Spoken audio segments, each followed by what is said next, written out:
What's up everyone, hope you're doing well. Today we're going to see the 10 things that no one tells you about while building a hardware startup. This will increase your startup success rate and you can progress faster. This is not in any specific order, so let's begin. Alright, the first is the market size. This is the total market size of your idea, which is either a product or a service. The traditional way of doing it is this: TAM, SAM, and SOM.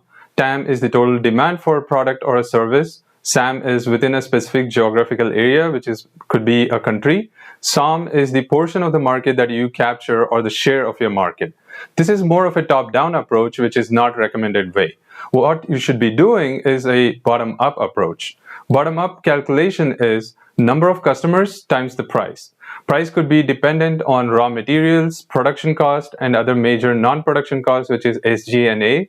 Selling, general, and administrative expenses. It could be the payroll for your employees, the rent, it could be the equipment costs, and so on.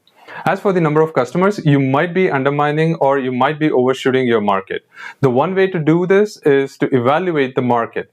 You can create a survey or a landing page for signups. I don't want to go too much into the market size calculation. There is a video more detailed from Slidebean. I'll put the link in the description. Please do check that out after watching this. Alright, next in the list is startup registration. You don't want to look into the other categories like sole proprietorship, one-person company, LLPs, as they are more related to businesses and not focused on startups. For a startup, the most common type of legal entity is private limited company registration. It requires minimum of 2 directors and shareholders, with one of the directors to be an Indian resident and Indian citizen. You need to have at least 1 lakh authorized share capital. One other legal entity is public limited company registration. It is very identical to private limited, but the difference is that the company's shares can be traded in the stock exchange and can be owned by the public.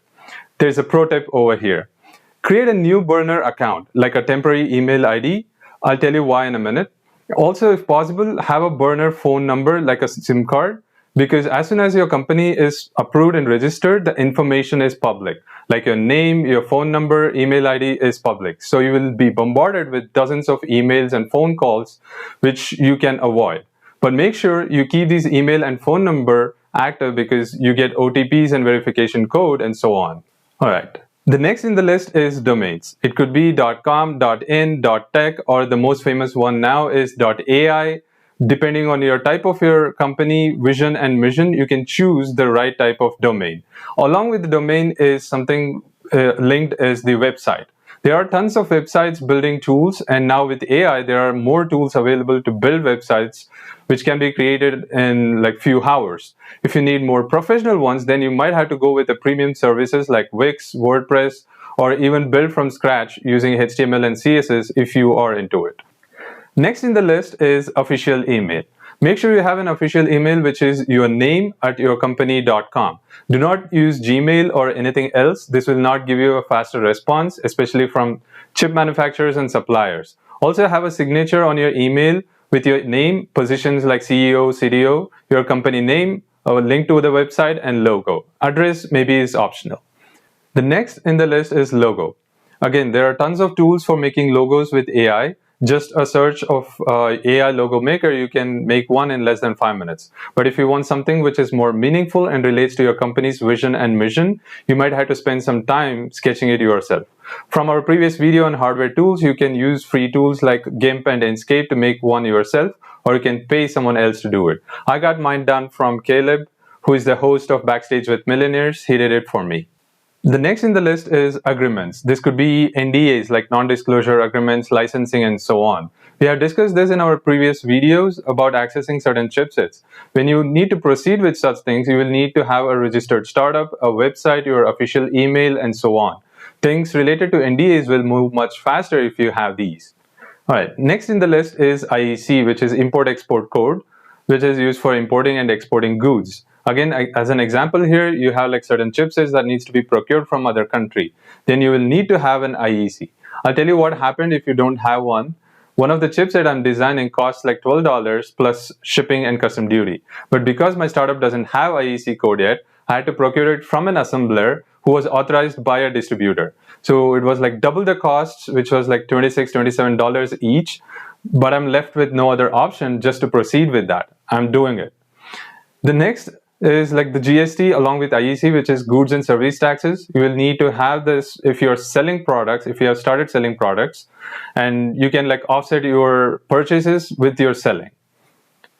The next in the list is IP, intellectual property. It could be your copyrights, trademarks, and patents. You might want to trademark your company's name, logo, to make sure there are like no violations from like other companies. Or if your logo is very similar to other companies, you might have to like change those things. This is to safeguard yourself and the company's intellectual property assets. Same goes with the patents. If you have like very specific designs with your product and it's sort of unique in the market, you might want to protect it by patenting the design. Next in the list is pitch deck. It is basically a presentation or slides of your startup or your product. It contains the problem statements, solutions, market size, go-to-market strategy, business model, the team, and so on.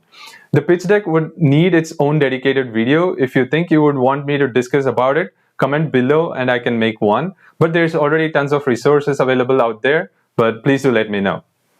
The last in the list is other registrations and regulations. This could be the compliances, like regulations dependent on your type of product. For example, in EVs, there are regulations related to manufacturing of the vehicles.